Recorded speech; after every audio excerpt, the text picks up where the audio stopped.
Hello everyone, this is Tim from Hygraph, and in this video we're going to be talking about how Hygraph partnered with Blazity to build an enterprise starter kit.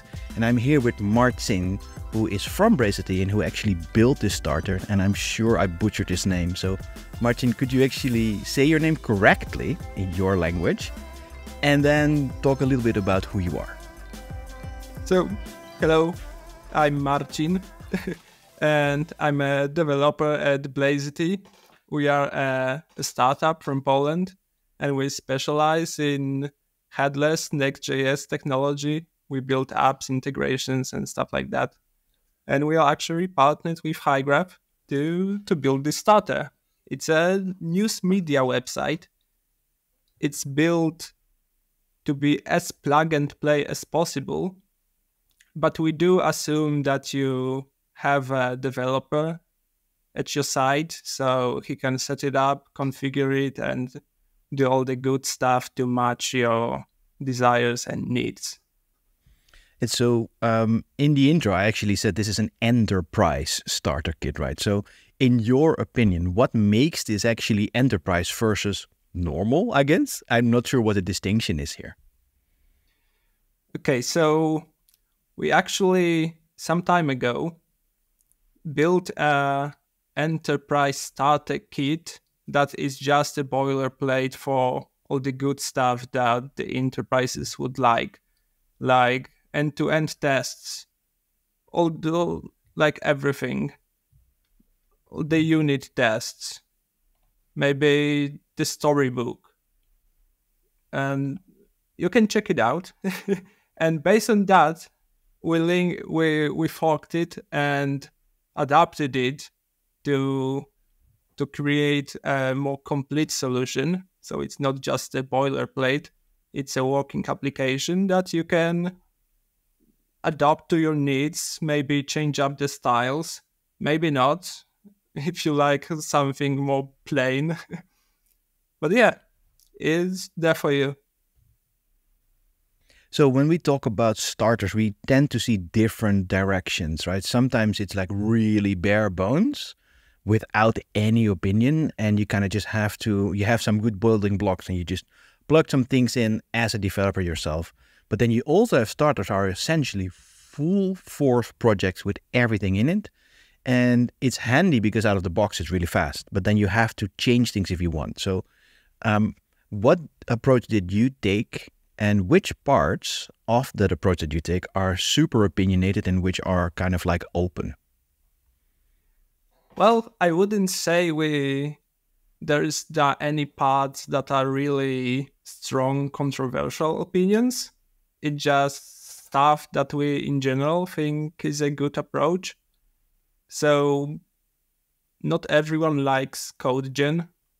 I personally can't imagine working with GraphQL without having the CodeGen setup. We use Tailwind. It used to be controversial. Now it's not at all. Everyone uses it, and for a good reason. Well, yeah, it works, doesn't it? Like I made a tweet like a few months ago. Like I had to write some CSS, just standard stuff. And I was doing Tailwind classes. It's like, whoa, what happened? Right? Things have changed in our development life and workflow. Anyways, you just mentioned this CodeGen thing, right? So, of course, Hygraph uses GraphQL as its main endpoint. And of course, having CodeGen that does introspection of your GraphQL endpoint really helps with typing all your data and your queries. So with that in mind, which part of Hygraph did you actually use in this starter? I think we used most of Hygraph's features, at least the stuff that everyday user would use, certainly, maybe with some additions. So it's localization. We are using components.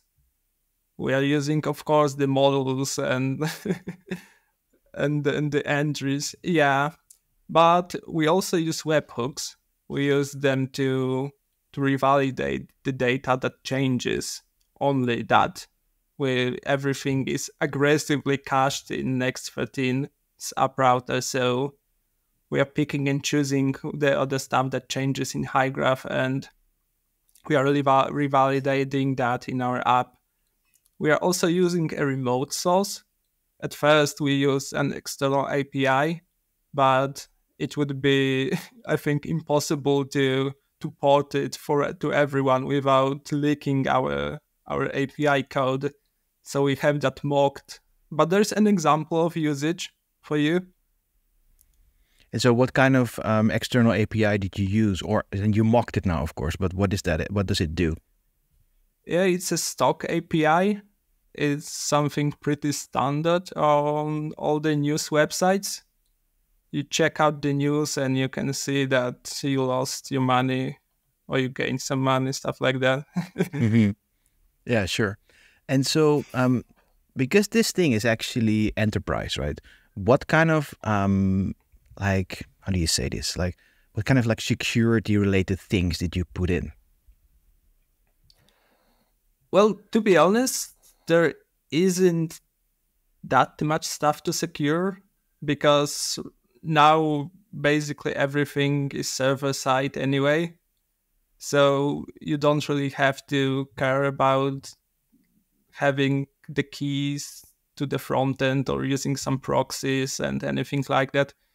So, but we are, of course, we have a webhook handler endpoint. So we are validating if actually the request came from Hygraph, not some spoofed another source. So cool. And so now that you said it, like everything is like SSR rendered again. So how are you doing this? Because you already mentioned Next app directory a little bit. So how is this thing meant to run in your opinion? Are you doing server-side components that are then cached with like ISR, something like that? How does it work in this starter? Okay, so by default, everything is a React server component, and every query that we make in our application is permanently cached by Next.js using the data cache. I'm not sure if any other service supports it, besides Vercel, of course.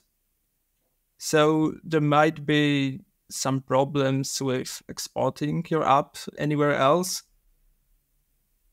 There's a library that wraps your app, Next.js app, and makes it deployable on AWS. But we didn't try that. So but like, why would... Sorry, go on. Oh, yeah, no worries. So if anyone would try that, yeah, be sure to let us know, because to be honest, I'm really curious how the Next 13 works outside of Vercel's architecture. Well, I imagine it will, because Next is almost, I would imagine, like one of the most used tools out there. So it would be pretty crazy for places like Cloudflare workers and stuff like that, if it didn't work, right? So I imagine that accessibility for it should be kind of fine. And so I'm wrapping this up a little bit. So where can people find the Blazity starter with Hygraph? Well, it's going to be available on this little page when you create a new Hygraph project. And you have all the starters to choose from, and it will be there. So make sure to check it out and let us know what you think. Create a pull request if you have any new ideas, or maybe you think we could do something better. But it's there for you. You can just fork it and make it yours. So you don't really have to stick to anything we provided, but we do think it's a good starting point for anyone. Well, we clearly think so as well. Otherwise, we wouldn't have partnered with you. When we saw this thing, it's just amazing. It has the whole kitchen sink for anybody wanting to do anything enterprise. And so if you want to try this thing out, you can it will be on the new starter page in your Hygraph account. But you can also just join us on Slack at slack.hygraph.com to actually just chat about this stuff. Or you can go to blazity.com, where they actually link you to a Discord server where you can chat about stuff as well. Because We do all the stuff in the open that makes it so fun. Thank you, Marcin, for this interview, and happy coding, I guess. Cheers. Yeah, thank you. See ya.